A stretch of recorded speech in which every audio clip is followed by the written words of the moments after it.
Hello, good yo-yo people. I'm Nate. I'm a sponsored player by Squared YoYos, and this is another episode of Nate Reviews Yo-Yos. Today, I have the privilege of reviewing a brand new yo-yo company with their first yo-yo, the Quint by Old School Yo-Yos. This is my review of the Quint.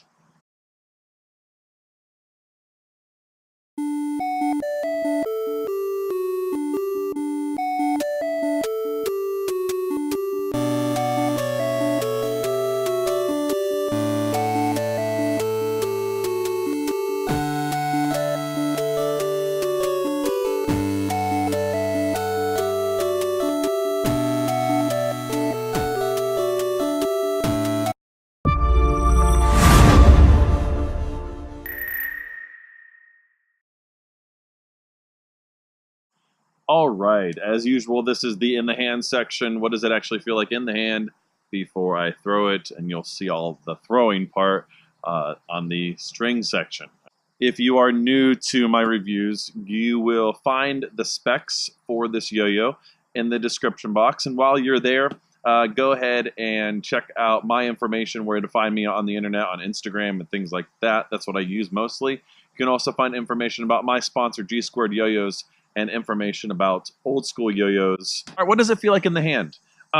My first impressions of this yo-yo when I picked it up, before I even threw it for the first time, was that it is very comfy. It feels great in the hand. The first thing that you're going to notice about this yo-yo is the blast finish.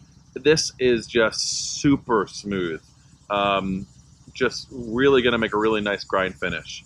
It's sort of an undersized yo-yo in its size, and it's pretty thin as well. So it's going to be really pocket friendly as well. It's not a slim line yo-yo, but it's thin.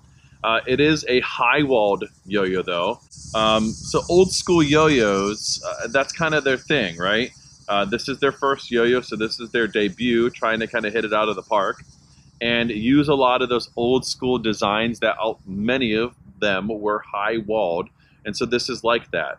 But unlike that, the production level and the quality level is a little bit higher, and so you'll see that. If you look at the gap there, it's not just a straight wall up. If you take it apart here, you'll see there is a little bit of a second wall there, just a little bit. So it pulls it away so that even though it's a high wall, that string's not just going to be touching and scraping against all that friction. Now, it's not very high. It's just very, very thin, but enough that when you're throwing it from a breakaway or something like that, it's gonna keep level, and it's not just gonna die out on you. That there's gonna be so much friction against the wall with the string that you're gonna lose spin times. You should not expect that this Quint yo-yo here is gonna be a performance competition-driven yo-yo. This is gonna be a fun, laid-back, throw it in your pocket kind of yo-yo, and I think that was the intention. And I'm pretty sure that's going to be in the intention of the entire brand from Old School Yo-Yos. I don't think necessarily that every yo-yo that you own in your case should be a competition performance-based yo-yo.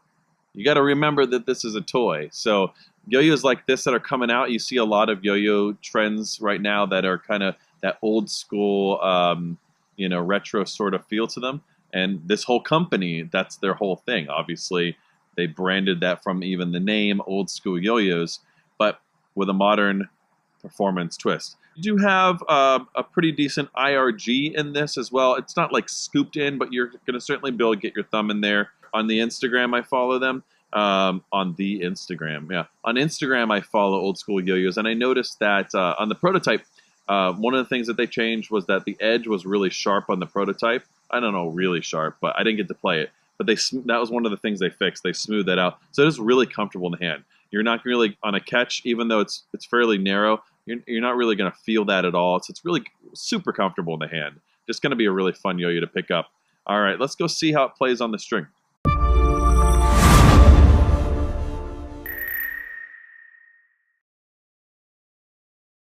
right, we're back with the Quint by Old School Yo-Yos, the on the string section here. Yeah. It's old school. And now that, for some of you, especially if you're fairly new to yo-yo, that might not really mean much to you because you're like, well, what's considered old school? Maybe you think old school is just those tug responsive yo-yos from, from forever ago, but this is an unresponsive yo-yo, of course. Definitely has that old school flair to it, but it is super modern. And the biggest difference between this a modern yo-yo and an old school yo-yo is this yo-yo is absolutely smooth. I mean, it is dead smooth, super, super smooth. And that's a big difference. Those have been yo-yoing for a while. You go back 10 years ago, yo-yos were not as smooth as they are now. The precision that's going into yo-yos is crazy. So this is definitely as smooth as you can get. I mean, it is butter. And it's really fun to play. Really pretty, as far as the weight distribution, kind of, it seems like it's an overall kind of evenly weighted yo-yo. And so you have just a really nice, just kind of just laid back, controlled yo-yo. That high wall, it's not that bad. I thought whenever I first saw it that I was like, oh, okay, it's really going to be so unstable that it's going to be all over the place. You're going to constantly have to control its plane. It's not that bad. It's really not. It's really, of course, if you never really learned how to do a proper breakaway and you've only played modern, really large gapped, no walled yo-yos, you may not be really accustomed to this. So you're going to have to learn how to throw a really solid breakaway. It will help you if you were to play something like the Quint, something with a high walled like this. It's really going to help you be able to keep the yo-yo in plane. So even on tricks that are considered horizontal, now I would not. Yeah, it's losing its plane quite a bit. I wouldn't expect to be able to throw horizontal with this, but man, if I wanted to get really good at horizontal, something like this yo-yo might even be fun to pick up and see how much you can push yourself, and really keep that plane and really pay attention to that, because you're not going to be able to give at all. I did mention in the hand section there is a little bit of a wall next to that, so it's sort of an inner wall on that, but not very high. It does help quite a bit though, by keeping it away from there. It does have the IRG in there, so it's really fairly easy to kind of pop up and do thumb grinds and things like that. Yeah, really smooth. Man, really, really smooth. Just feels really nice in the hand. It feels like the finest grade sandpaper you could possibly feel, like in the hand. You probably felt yo-yos like that before. This is not unique, but the blast is really nice. All right, let's throw a trick.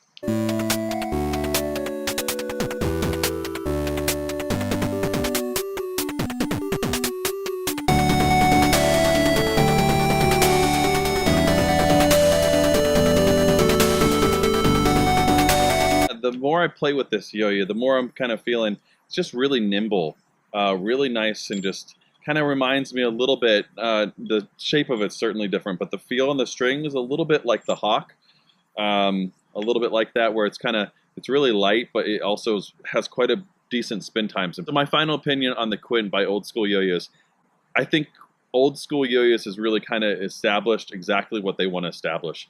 A yo-yo that's old school in appearance and the feel and everything, but definitely has that modern feel to it. That modern performance, that modern standard of smooth, plays well, has longer spin times, is unresponsive, of course, and this is just an overall really nice feeling yo-yo in the hand. That's one of the best things about this. Plays really smooth though, and that high wall, I really don't mind it. For those who are kind of really hesitant to high-walled yo-yos because you're like, just really low spin times or really unstable, I'm not getting that from this yo-yo at all. It's going to demand that you control your throws a little bit and your breakaways and things like that, but it definitely has the ability to really throw some really hard tricks at this yo-yo. Not competition-driven yo-yo, but really just nice yo-yo and all-around fun. That is my review of the Quint by Old School Yo-Yos. Good day and good yo-yo.